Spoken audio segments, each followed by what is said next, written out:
Hey everyone, it's me, Angela Walters, your favorite midnight quilter. And in this episode, I'm going to turn a quilt panel into a stunning quilt so I can show appreciation to some very important people in my life. Let's get to it.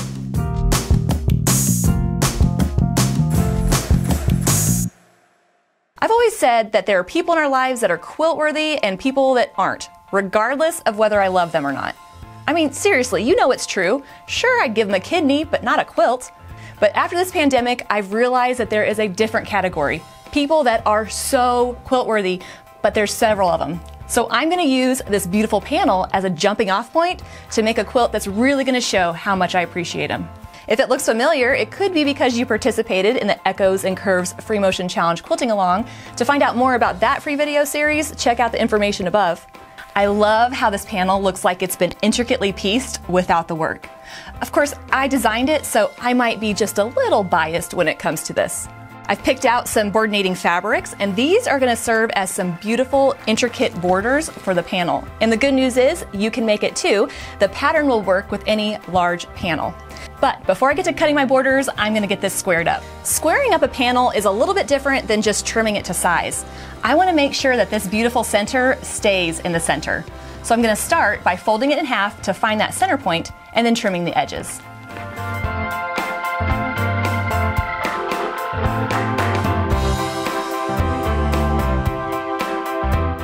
So I have it folded and I found that center point.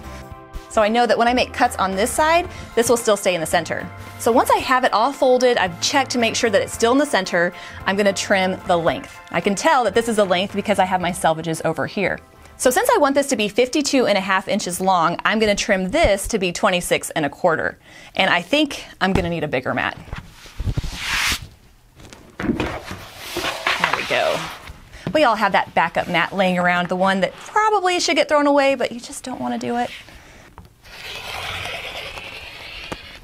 Once the length is trimmed, I'm going to turn it around. I want to make this cut in one movement. I don't want to have to reposition it.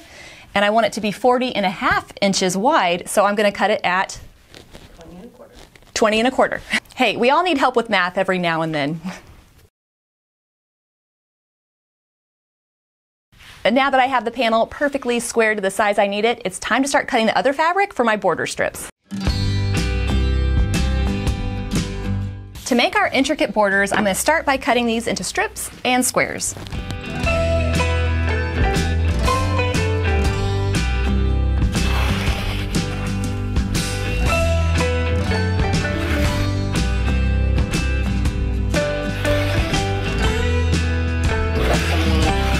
Have you ever been through something like, I don't know, a global pandemic, and then realize that there are people in your life you've been taken for granted?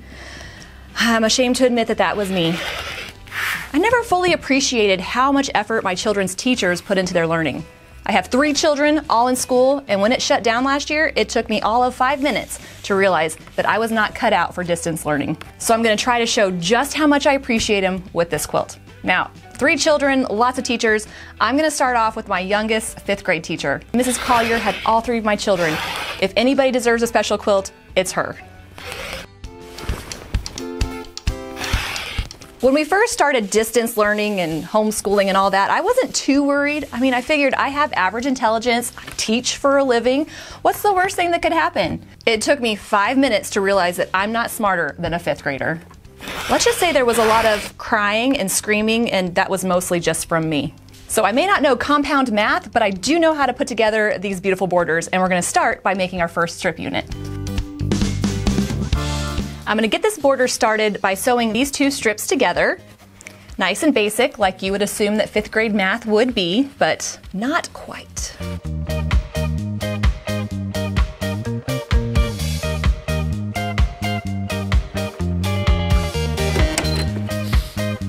Then a quick press.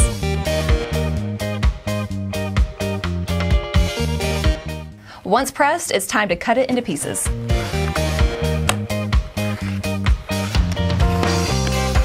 Now I have my little strip units, and it's time to stitch and flip. Not flip out, but just flip the block. So I'm going to start by drawing a diagonal line from corner to corner on the back of my squares. Then I'm going to place them right sides together with my strip unit. But here's the trick. I want to make sure that they mirror image. So one of them is going to go on this side with the line running this direction, and the other one is going to go on the opposite side with the line running in the opposite directions. Then I'm going to stitch on that line and trim 1/4 inch away. Before I do any of that though, I'm going to take a moment and just test it and see how that's going to turn out. If it's going to be a train wreck, I want to know before I start cutting into it. So this is what it's supposed to look like. Perfect. And that's what it's supposed to look like. I love it when I know the answer. To make sure those corners don't get jammed in the sewing machine, I'm going to use a little leader and ender to start the stitching. That's just going to help secure the thread so that it breezes right on through.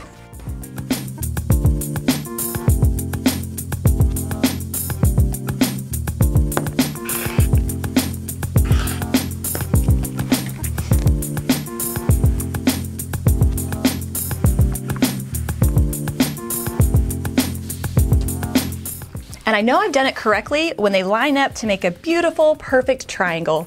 That was so nice, I'm going to do it twice with these little squares of the dark blue fabric. Again, drawing the line diagonally from corner to corner on the back and placing them right sides together on the strip unit. Now these are still going to be mirror image, so when I place them right sides together, I still want the line following the previously sewn line going in opposite directions from each other.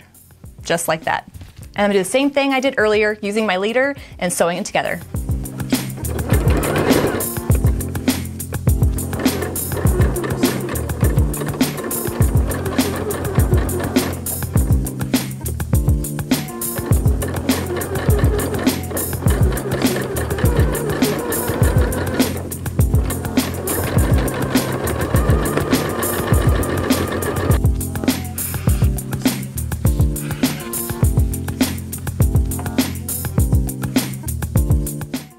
And now that I have them trimmed and pressed, they're ready to assemble to make my bigger strip unit. And they're going to go together just like this.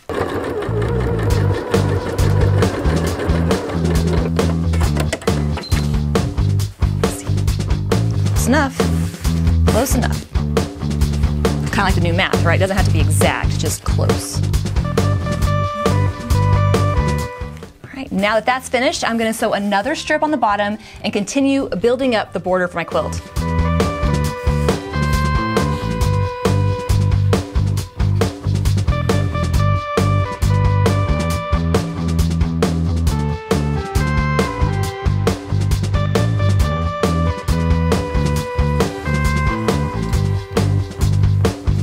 Once it's pressed, I'm going to add another square and do even more stitching and flipping. This time with just slightly bigger blocks. Putting it right sides together, again, taking my time and double checking to make sure it's going the right direction, and then continuing on.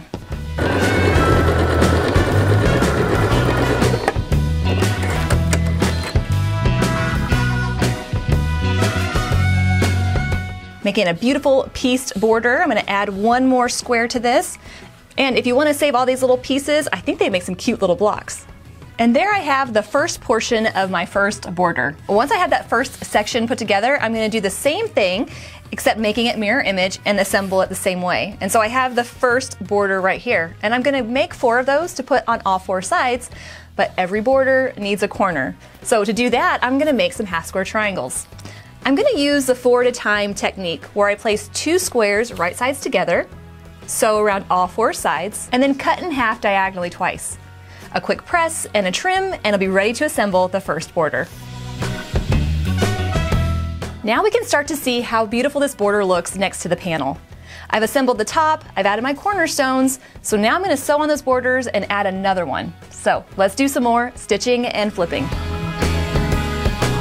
The second border is going to incorporate a little bit more stitching and flipping with a slight different variation. I'm going to start with my strips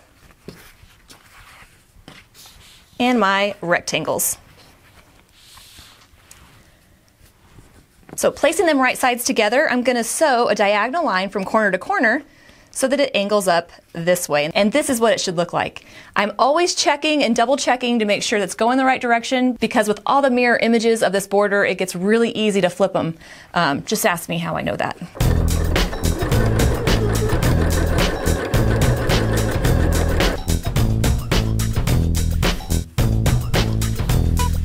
The next piece, I'm going to do exactly the same thing, just mirror image on the opposite side, so that it angles out like this. Basically, I'm giving myself a flying geese block in the middle of my strip.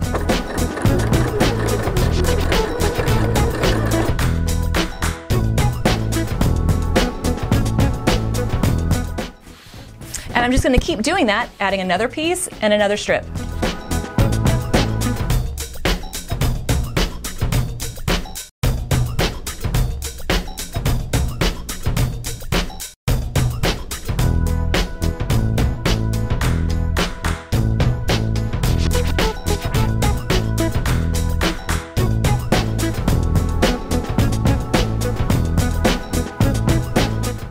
All right, so I have a pretty thin border with a nice pop of color, and I'm going to repeat it 3 more times, and then we'll see what it looks like on our quilt.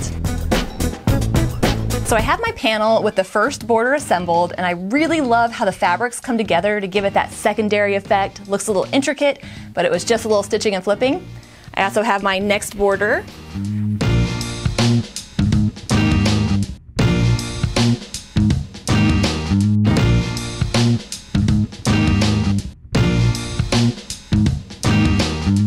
All right, I had the first border on my panel, and you can start to see how the colors are coming together, making that secondary effect, but it's actually pretty easy, just a lot of stitching and flipping. I've got my next borders ready to go on, and my third borders, which are pieced with that same familiar stitch and flip technique. So now all I have to do is assemble it by sewing on the top and the sides, the top and the sides. But as my borders are getting longer, they're getting a little trickier to deal with, so I'm going to make sure I keep them in place with some Wonder Clips. These handy clips will help hold that fabric in place without poking me in my fingers, because if I'm going to donate blood, I don't want it to be to this quilt. Sometimes I can be just a little clumsy. So I'm going to go ahead and get this clip together, sew it all, and then I'll show you what it looks like when I'm finished. And look how adorable this quilt is. I love how the borders are creating this intricate look and how the fabric comes together. And I know that the best part is waiting. So I'm gonna get this basted and get to the machine quilting. I'll see you then. So I have my quilt sandwich basted and ready to go. I've got my coordinating threads all picked out. I think I'm gonna go with the purple right now. And I'm gonna add some dot-to-dot geometric quilting to highlight the fake piecing of the center of my quilt.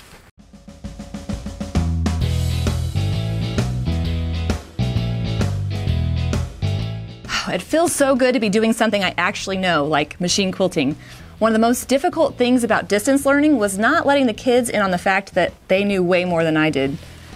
Especially when one would ask, "Can you help me with my algebra homework?" "Oh, sure, yeah, no problem." Ooh.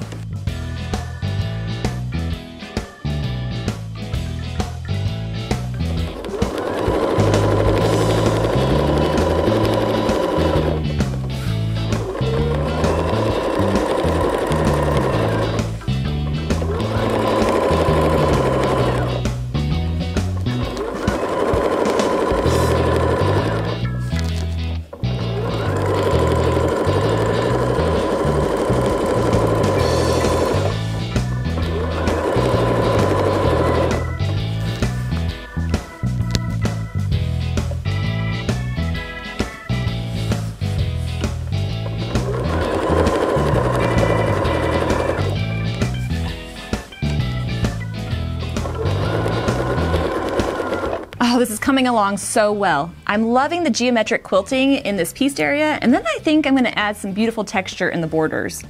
So I'm going to keep going and get this quilt finished so that I can show a very special teacher how much I appreciate her. I only wish I had time to make quilts for everybody that has helped my children out. The cafeteria worker, the bus driver, the nurse, the janitor, the librarian. Whew. After filling those roles for a couple of weeks, I've never been so grateful in my whole life. So let me get this finished, and I'll show you what it looks like when it's done.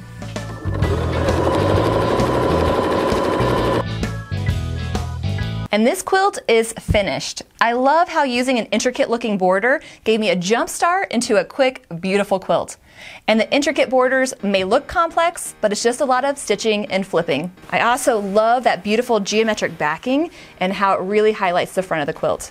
And of course, machine quilting it was so much fun. Even though I opted to do some dot-to-dot quilting, you can check out the Echoes and Curves Free Motion Challenge to see tips on how to quilt it with serpentine lines. And if you want to try making this quilt, you can get the pattern or the kit. It's both available on my website. You can find a link in the description box below. I know we have all been through a lot the last couple months, so if you have a newfound appreciation for somebody in your life, tell me about it in the comments below. I'm going to get this one rolled up, include a little thank you note, and send it to one of my favorite teachers. I'll see you next week for another episode of the Midnight Quilter. Until then, happy quilting.